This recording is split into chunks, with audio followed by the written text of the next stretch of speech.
Universal prayer. Let's chant this together. O hidden light, vibrant in every atom.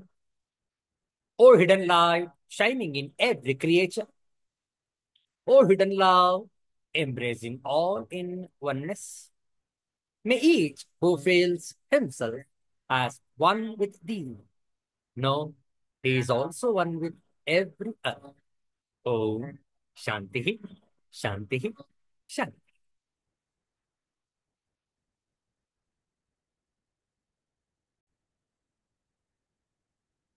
ಇಂದು ಚೈತ್ರ ಬಹುಳ ಪಂಚಮಿ, ಅತ್ಯಂತ ಶ್ರೇಷ್ಠವಾದಂತಹ ಈ ವಸಂತ ಋತುವಿನ ಈ ಚೈತ್ರ ಮಾಸದ ಶುಕ್ರವಾರದ ಸಂಜೆಯಲ್ಲಿ ಶ್ರೀ ರಾಜರಾಜೇಶ್ವರಿ ಮಂತ್ರಸ್ತವರಾಜ ಇದರ 3 ಶ್ಲೋಕಗಳ ಪಾರಾಯಣ.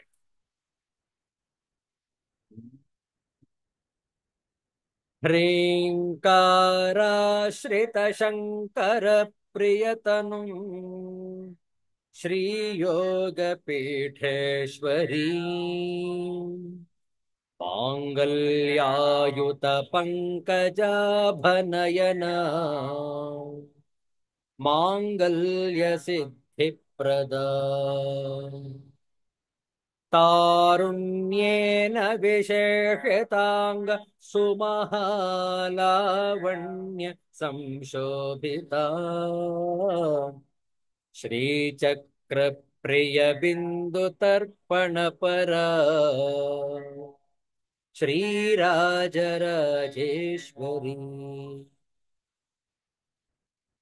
सर्वज्ञानकलावतीं सकरुणा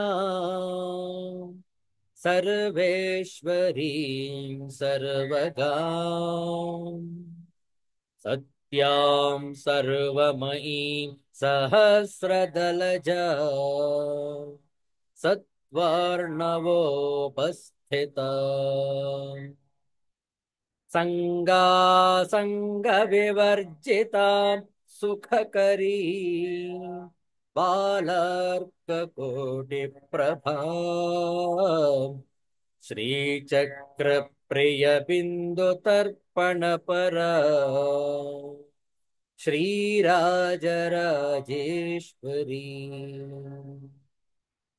आदिक्षान्तसुवर्णबिन्दुसुतनुं सर्वाङ्गसंशोभिता नानावर्णविचित्रचित्रचरिता चातुर्यचिन्तामणि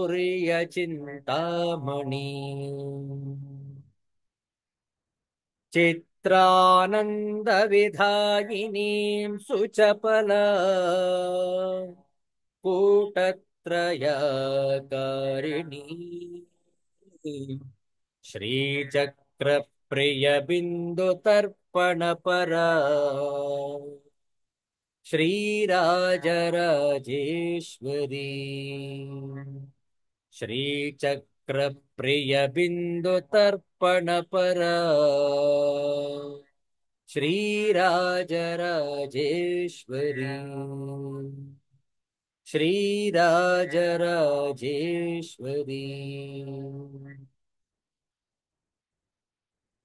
ಒಂದು ಸುಂದರವಾದ ದೇವಿ ಭಜನೆಯನ್ನು ಮಾಡೋಣ. ನಾವು ಹೇಳಿಕೊಡ್ತೇವೆ, ತಾವು ಪುನರಾವರ್ತಿಸಬಹುದು.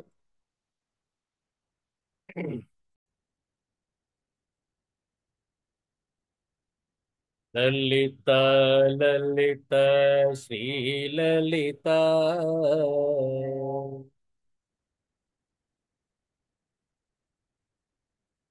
ಲಲಿತಾ ಲಲಿತಾ ಓಂ ಲಲಿತಾ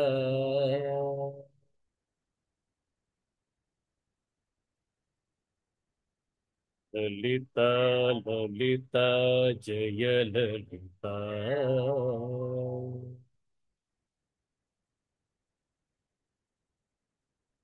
ಲಲಿತಾ ಲಲಿತಾ ಜಗನ್ಮಾತಾ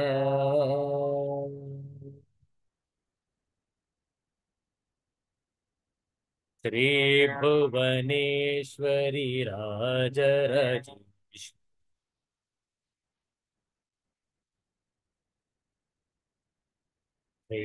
तारेश्वरि श्रीत्रिपुरेश्वरि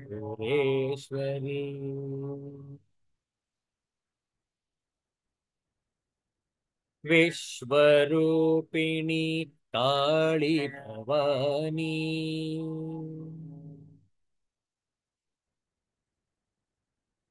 परञ्ज्योति परमेष्ठि प्रमाणी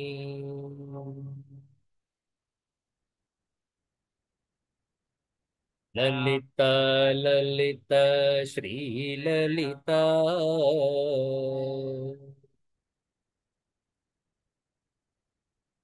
ललिता ललिता ॐ ललिता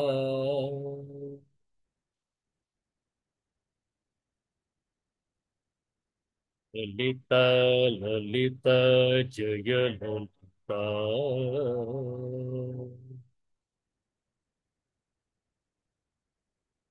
ललिता ललिता जगन्माता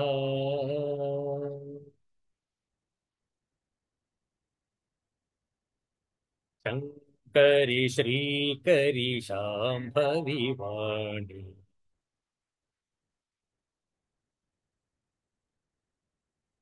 पर ब्रह्म के तुम प्रिय रानी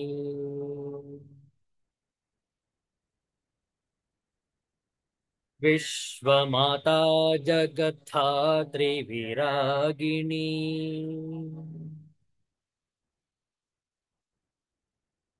अखिलांडेश्वर के अर्धांगिनी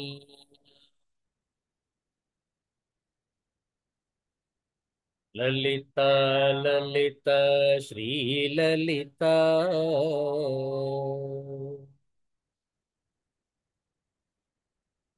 ललिता ललिता ओम ललिता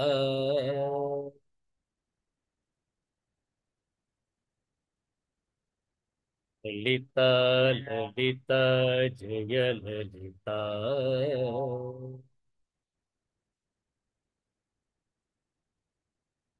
ललिता ललिता जगन्माता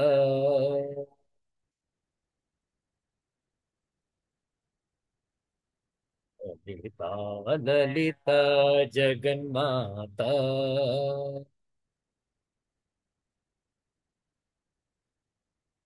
श्री जगदम्बा माता की जय सिद्धांत अवधूत चिंतन श्री गुरुदेव दत्त जय जय रघुवीर समर्थ श्री सद्गुरुनाथ महाराज की जय हर हर नमः पार्वती पतये हर हर महादेव ಶಂಭೋ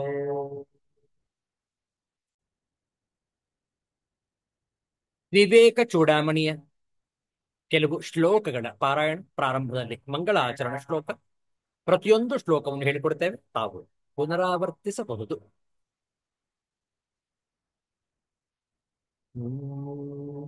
ಸರ್ವ ವೇದಾಂತ ಸಿದ್ಧಾಂತ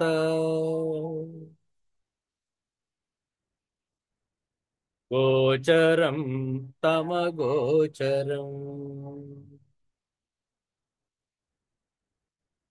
गोविन्दं परमानन्दम् सद्गुरुं प्रणतोऽस्म्यहम् श्रीगुरुं प्रणतोऽस्म्यहम्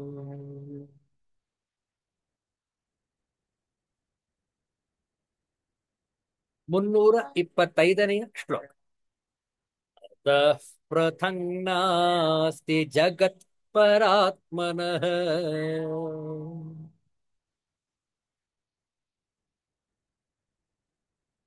पृथक् प्रतीतिस्तु मृषा गुणादिवत्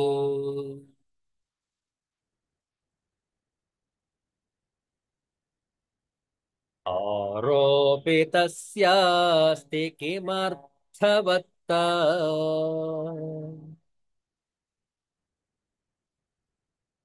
अधिष्ठानमाभाति तथा क्रमेण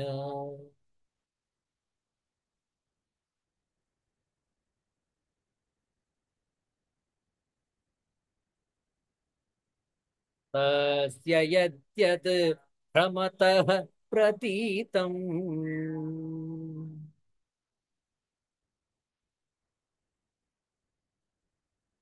ब्रह्मैव तत्तत् रजतं हि शुक्तिः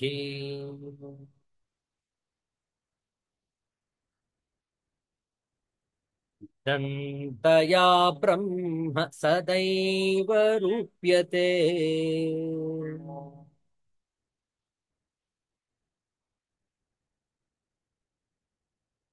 इदन्तया ब्रह्म सदैव रूप्यते तु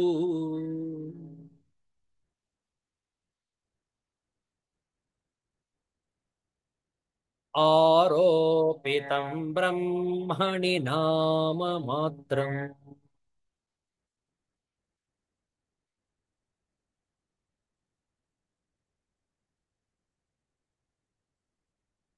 ततः परं ब्रह्म सदद्वितीयम्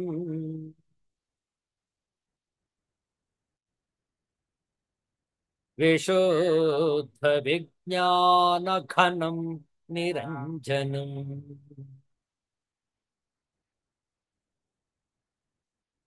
प्रशान्तमाद्यन्तविहीनमक्रियम्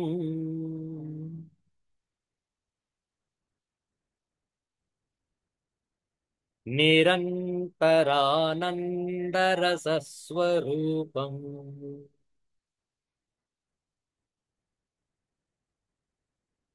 निरस्तमायाकृतसर्वभेदम्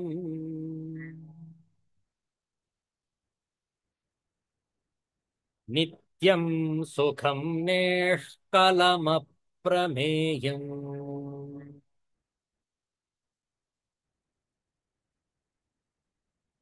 अरूपमव्यक्तमनाख्यमव्ययम्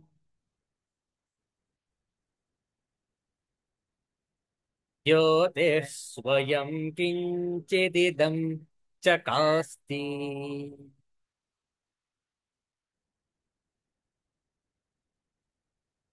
ಶ್ರೀ ಗುರುಭ್ಯೋ ನಮಃ. ಇಲ್ಲಿಯವರೆಗೆ ಆತ್ಮಸ್ವರೂಪದ ವರ್ಣನೆಯಲ್ಲಿ ಉಳಿದುಕೊಂಡು ಕೊನೆಯಲ್ಲಿ ಈ ವಿಚಾರವನ್ನು ಸಂಪನ್ನಗೊಳಿಸುತ್ತಾ ಹೇಳ್ತಾ ಇದ್ದಾರೆ ಆಚಾರ್ಯ ಶಂಕರರು. ಆದ್ದರಿಂದ ಪರಬ್ರಹ್ಮವು ಸತ್ವಸ್ತುವಾದದ್ದು, ಅದ್ವಯವಾದದ್ದು, ವಿಶುದ್ಧವಾದ ವಿಜ್ಞಾನಘನವಾದದ್ದು, ನಿರಂಜನವು ಪ್ರಶಾಂತವೂ ಆದದ್ದು, ಆತ್ಯಂತರಹಿತವೂ ಕ್ರಿಯಾಶೂನ್ಯವೂ ಆದದ್ದು, ಯಾವಾಗಲೂ ಆನಂದ ರಸದ ಸ್ವರೂಪವಾದದ್ದು, ಮಾಯಾಕೃತವಾದ ಯಾವ ಯಾವ ಭೇದಗಳು ಇಲ್ಲದ್ದು, ನಿತ್ಯವೂ ಸುಖ ಸ್ವರೂಪವೂ ಆದದ್ದು, ಅವಯವಗಳಿಲ್ಲದ್ದು, ಪ್ರಮಾಣಿ ಪ್ರಮಾಣಾತೀತವಾದದ್ದು, ರೂಪವಿಲ್ಲದ್ದು, ಅವ್ಯಕ್ತವಾದದ್ದು, ನಾಮರಹಿತವಾದದ್ದು, ನಾಶರಹಿತವಾದದ್ದು, ಇಂಥ ಯಾವುದೋ ಒಂದು ಸ್ವಯಂ ಜ್ಯೋತಿಯು ಪ್ರಕಾಶಿಸುತ್ತಿರುವುದು. ಈ ವಿಚಾರವನ್ನು ಸಂಪೂರ್ಣವಾಗಿ ಸಂಪನ್ನಗೊಳಿಸಲು ಇನ್ನೆರಡು ಶ್ಲೋಕದಲ್ಲಿ ಆಚಾರ್ಯ ಶಂಕರರು ಈ ವಿಚಾರವನ್ನು ಮಂಡಿಸುವರು. ಹೇಳಿಕೊಟ್ಟ ನಂತರ ಪುನರಾವರ್ತನೆ. 239ನೇ ಶ್ಲೋಕ. ಜ್ಞಾತೃ ಜ್ಞಾತೃಜ್ಞೇಯ ಜ್ಞಾನ ಶೂನ್ಯಂ ಅನಂತಂ ನಿರ್ವಿಕಲ್ಪಕಂ ಕೇವಲಾಖಂಡ ಚಿನ್ಮಾತ್ರಂ ಪರಂ ತತ್ವಂ ವಿದುರ್ಬುಧಾಃ. ಉತ್ತಮೆ. ಜ್ಞಾತೃ ಜ್ಞೇಯ ಜ್ಞಾನ ಶೂನ್ಯಂ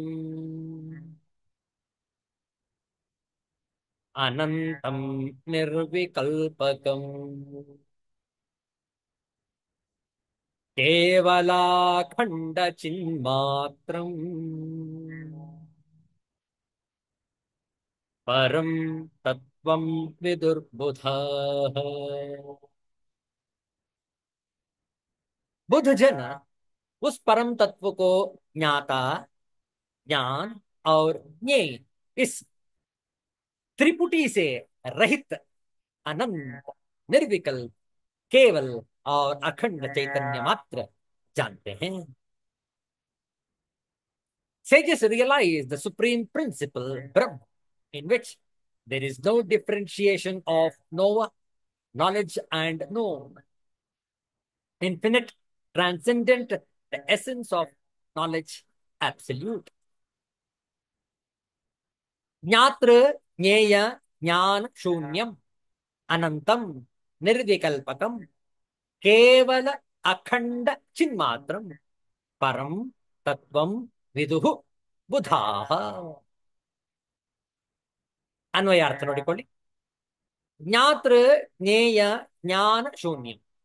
ಜ್ಞಾತೃ ಜ್ಞೇಯ ಜ್ಞಾನ ಶೂನ್ಯವು, ಅನಂತಂ ಅನಂತವು, ನಿರ್ವಿಕಲ್ಪಕಂ ನಿರ್ವಿಶೇಷವು, ಕೇವಲ ಅಖಂಡ ಚಿನ್ಮಾತ್ರ ಕೇವಲ ಅಖಂಡ ಚಿನ್ಮಾತ್ರವೂ ಆದ ಪರಂ ತತ್ವಂ ಪರತತ್ವವನ್ನು ಬುಧಾಹ ಜ್ಞಾನಿಗಳು ವಿದುಹು ತಿಳಿಯುತ್ತಾರೆ. ಜ್ಞಾತೃ ಜ್ಞೇಯ ಜ್ಞಾನ ಎಂಬ ತ್ರಿಪುಟಿ ರಹಿತವಾದ, ತ್ರಿಪುಟಿ ಅಂತ ಕರೀತಾರೆ, ಮೂರು ಜೊತೆಗಾಗಿ, ಮೂರು ಮೂರು ಜೊತೆಯಾಗಿದ್ರೆ ಅದನ್ನ ತ್ರಿಪುಟಿ ಅಂತ ಕರೀತಾರೆ. ತ್ರಿಪುಟಿ ರಹಿತವಾದ ಅಂದ್ರೇನು? ಜ್ಞಾತೃ ಜ್ಞೇಯ ಜ್ಞಾನ ಮೂರೂ ಕೂಡ ಇಲ್ಲದಿರುವಂತಹ ತ್ರಿಪುಟಿ ರಹಿತವಾದ, ಅನಂತವಾದ, ನಿರ್ವಿಶೇಷವಾದ, ಕೇವಲ ಅಖಂಡ ಚಿನ್ಮಾತ್ರವಾದ ಪರತತ್ವವನ್ನು ಜ್ಞಾನಿಗಳು ತಿಳಿಯುತ್ತಾರೆ. ನೋಡಿ, ಎಲ್ಲ ಕೂಡ ಒಂದಾಗ್ಬಿಡುತ್ತೆ. They get themselves abide in the true self. Abiding in the true self is realizing the Brahman. ಅನಂತವಾದ ಅರ್ಥ ಏನು? ಪರಿಚ್ಛೇದಗಳಿಲ್ಲದ, no boundary whatsoever, no differentiation whatsoever. ಇದರ ಒಂದು ವಿಚಾರ ಕೊನೆಯದಾಗಿ ಹೇಳ್ತಾ ಇದ್ದಾರೆ. ಅಹೇಯಮನುಪಾದೇಯಂ ಮನೋವಾಚಾಮಗೋಚರಂ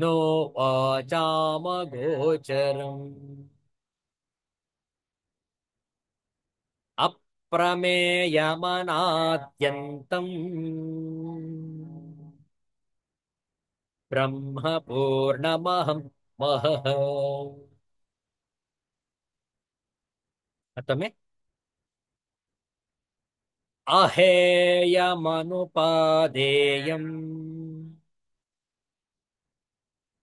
ಮನೋವಾಚಾಮಗೋಚರಂ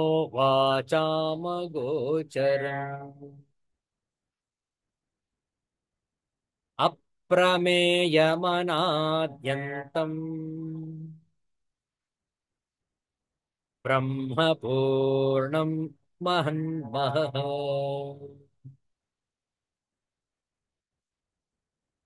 वह ब्रह्म त्याग अथवा ग्रहण के अयोग्य, मन वाणी का अविषय, अप्रमेय, आदि अंत रहित, परिपूर्ण तथा महान तेजोमय है.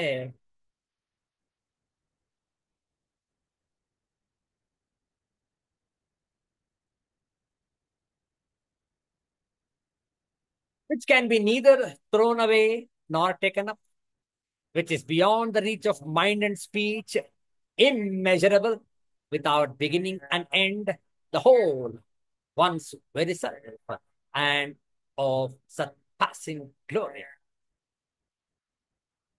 What is meant by neither thrown away nor taken up? Because it is not a material thing, but one's real self.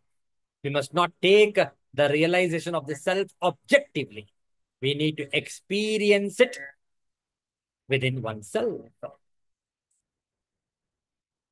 Aheyam, anupadeyam, manovacham agocharam, ಅಪ್ರಮೇಯಂ ಅನಾದ್ಯಂತ ಅನಾದಿ ಅಂತಂ ಬ್ರಹ್ಮ ಪೂರ್ಣಂ ಅಹಂ ಮಹಃ. ಅಹೇಯಂ ಬಿಡತಕ್ಕದ್ದಲ್ಲ, ಅನುಪಾದೇಯಂ ಗ್ರಹಿಸತಕ್ಕದ್ದಲ್ಲ, ಮನಃ ವಾಚಾ ಅಗೋಚರಂ ವಾಂಗ್ಮನಸುಗಳಿಗೆ ಗೋಚರಿಸತಕ್ಕದ್ದಲ್ಲ, ಅಪ್ರಮೇಯಂ ಅಳೆ ಅಳೆಯಲು ಅಶಕ್ಯವಾದ, ಯು ಕೆನಾಟ್ ಮೆಜರ್ ಇಟ್, ಇಮ್ಮೆಜರಬಲ್, ಅಳೆಯಲು ಅಶಕ್ಯವಾದುದು, ಅನಾದಿ ಅಂತಂ ಆದ್ಯಂತಗಳಿಲ್ಲ, ಪೂರ್ಣಂ ಪೂರ್ಣವಾದದ್ದು, ಮಹಃ ಮಹಾಜ್ಯೋತಿಯೂ ಆದ, ಬ್ರಹ್ಮವು ಅಹಂ ಪ್ರತ್ಯಗಾತ್ಮನು. ಬ್ರಹ್ಮವನ್ನು ಬಿಡುವುದಕ್ಕೆ ಆಗುವುದಿಲ್ಲ, ಗ್ರಹಿಸುವುದಕ್ಕೂ ಆಗುವುದಿಲ್ಲ. ಅದು ವಾಂಗ್ಮನಸ್ಸುಗಳಿಗೆ ಗೋಚರಿಸದು, ಅಳತೆಗೆ ಮೀರಿದುದು, ಆದಿ ಅಂತಗಳಿಲ್ಲದ್ದು, ಪೂರ್ಣವಾದದ್ದು, ತೇಜೋ ರೂಪವಾದದ್ದು ಮತ್ತು ಪ್ರತ್ಯಗಾತ್ಮನಿಗಿಂತ ಭಿನ್ನ. ನೋಡಿ ಎಷ್ಟು ಸೊಗಸಾಗಿದೆ. ಆದ್ರಿಂದ ಈ ಬ್ರಹ್ಮನ ಕುರಿತು ನಾವು ಚರ್ಚಿಸುವಾಗ ಒಮ್ಮೊಮ್ಮೆ ನಾವು ಮೌನವಾಗಿ ಬಿಡುತ್ತೇವೆ. ಕಾರಣ ಪದಗಳು ಬಾಯಿಗೆ ಬರುವುದಿಲ್ಲ, ಯಾವುದೇ ರೀತಿಯಲ್ಲಿ ಮನಸ್ಸಲ್ಲಿ ವಿಚಾರ ಮೂಡುವುದೇ ಇಲ್ಲ. ಹಾಗಾಗಿ ಮೌನವಾಗಿ ಆ ಬ್ರಹ್ಮದ ತತ್ವವನ್ನು ಗ್ರಹಿಸತಕ್ಕದ್ದು. ಪರಮಪೂಜನೀಯರಾದಂತಹ ಸ್ವಾಮಿ ಚಿನ್ಮಯಾನಂದ ಮಹಾರಾಜರು ಈ ಒಂದು ಶ್ಲೋಕಕ್ಕೆ ಬಹಳ ಸೊಗಸಾದಂತಹ ಒಂದು ವ್ಯಾಖ್ಯಾನವನ್ನು ಬರೆದಿದ್ದಾರೆ. ಆಂಗ್ಲ ಭಾಷೆಯಲ್ಲಿ ಓದುತ್ತೇವೆ, ಶ್ರದ್ಧೆಯಿಂದ ಆಲಿಸುವಂತವರಾಗಿ. ಅಹೇಯಂ ಅನುಪಾದೇಯಂ ಮನೋವಾಚಾಮಗೋಚರಂ ಅಪ್ರಮೇಯಂ ಅನಾದ್ಯಂತಂ ಬ್ರಹ್ಮಪೂರ್ಣಂ ಅಹಂ ಮಹಃ. Indicating this great truth, it is said, it can never be rejected. Aheyam, the five koshas can be rejected. After rejecting the five sheets, we come to a substratum which cannot at all be rejected. That is the supreme consciousness. Nor can it be taken up. Anupadeyam, that which is not with you, can be taken up by you. This great truth is your very own self, which is already there. How can it be taken up? How can it be taken up? Accepted. The very one who accepts being the essence, accepted. The ultimate reality is beyond the comprehension of the sense organs and the mind. It is not an object which can be experienced. It is the very subject which comprehends all objects. Also, it is immeasurable and incomparable. Measurements and comparisons are possible between two objects. The one without a beginning and an end, an infinite reality, is one's own self. In the previous verse, the teacher said that wise men alone realize this great truth. In this verse, he says it is our own essential nature. See that? So therefore, it cannot be taken objectively. It should be experienced subjectively. ನಮ್ಮ ಒಂದು ಆಧ್ಯಾತ್ಮಿಕದ ತಳಹದಿ, ಇದರ ಒಂದು ಅಡಿಪಾಯ, ಈ ಬುನಾದಿಯನ್ನು ನಾವು ತಲುಪಿ ಅದನ್ನು ಅನುಭಾವಿಸಬೇಕು, ನಮ್ಮಲ್ಲೇ ಅದನ್ನು ಒಂದಾಗಿಸಿಕೊಳ್ಳಬೇಕು. ಇದನ್ನು ನಮ್ಮಿಂದ ಬೇರೆಯಾಗಿ ದೂರವಾಗಿ ನಾವು ನೋಡ್ಲಿಕ್ಕೆ ಬರುವುದಿಲ್ಲ. ಇನ್ನು ಬ್ರಹ್ಮದ ಈ ಒಂದು ನಿರೂಪಣೆ, ಯಾವ ರೀತಿಯಲ್ಲಿ ನಾವು ಆತ್ಮ ಸಾಕ್ಷಾತ್ಕರಿಸಿಕೊಳ್ಳಬೇಕು ಅನ್ನುವಂಥದ್ದನ್ನು ಮಹಾವಾಕ್ಯದೊಡನೆ, 4 ಮಹಾವಾಕ್ಯಗಳಿದೆ, ಆ ಮಹಾವಾಕ್ಯದ ಒಂದನ್ನು ಆಚಾರ್ಯ ಶಂಕರರು ತೆಗೆದುಕೊಂಡು ಯಾವ ರೀತಿಯಲ್ಲಿ ಅದನ್ನು ನಾವು ಅನುಭಾವಿಸಬೇಕು. ತತ್ವಂ ಅಸಿ, ಅದು ನೀನೇ ಆಗಿದ್ದೀಯೇ, ನಿನಗಿಂತ ಆತ್ಮ ಬೇರೆ ಅಲ್ಲ, ನೀನೇ ಆತ್ಮಸ್ವರೂಪಿ, ತತ್ವಂ ಅಸಿ ಅನ್ನುವಂಥದ್ದನ್ನು ವಿವರಿಸ್ತಾರೆ. ಅದನ್ನು ಮುಂದಿನ ಶುಕ್ರವಾರ ನೋಡೋಣ. ಶಾಂತಿ ಮಂತ್ರ. ಓಹೋ ಸರ್ವೇಷಾಂ ಸ್ವಸ್ತಿ ಭವತು, ಸರ್ವೇಷಾಂ ಶಾಂತಿರ್ಭವತು, ಸರ್ವೇಷಾಂ ಪೂರ್ಣಂ ಭವತು, ಸರ್ವೇಷಾಂ ಮಂಗಳಂ ಭವತು, ಸರ್ವೇ ಭವಂತು ಸುಖಿನಃ, ಸರ್ವೇ ಸಂತು ನಿರಾಮಯಾಃ, ಸರ್ವೇ ಭದ್ರಾಣಿ ಪಶ್ಯಂತು मा कश्चित् दुःखभाग् भवेत्। ॐ शान्तिः शान्तिः शान्तिः। हरिः ॐ। श्रीगुरुभ्यो नमः। ಹರಿ ಮತ್ತೆ ಭೇಟಿಯಾಗೋಣ. ಎಲ್ಲರಿಗೂ ಒಳಿತಾಗಲಿ. ಎಲ್ಲರಿಗೂ ಶುಭವಾಗಲಿ. ಜೈ ಶ್ರೀ ಗುರುದೇವ.